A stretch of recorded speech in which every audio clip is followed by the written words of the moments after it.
Well, listen to this. New details from the case of one former Portsmouth attorney and city councilwoman who died awaiting trial for charges including human trafficking. 7 News reporter Natalie Wattis talked to people in Scioto County about the situation. The problem of prostitution and human trafficking is nothing new for the Scioto County Sheriff's Office. Heading down towards the east end of Portsmouth to an area that is well known for prostitution and for Johns picking up the women. It is a constant problem. The law enforcement has dealt with it for as long as I've been in law enforcement and for way prior to that. Sheriff David Thurman showed me high traffic areas for prostitution in Portsmouth and says how rare it is to catch the people responsible. In this area, holding somebody accountable or arresting somebody for the human trafficking has not occurred that often.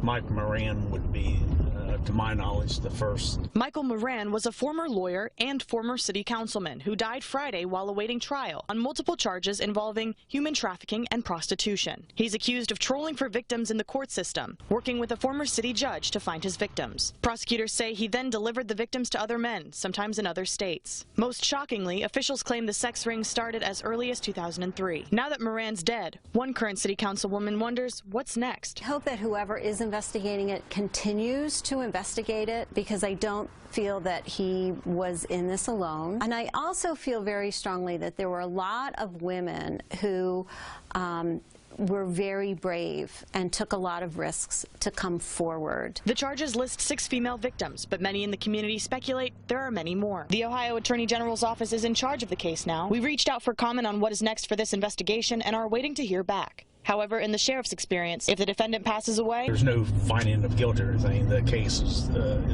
just closed. Reporting in Portsmouth, Ohio, Natalie Wattis, 13 News, working for you. Thank you, Natalie. Officials still aren't saying why Moran died. The coroner says they're not investigating his death. Well, let's watch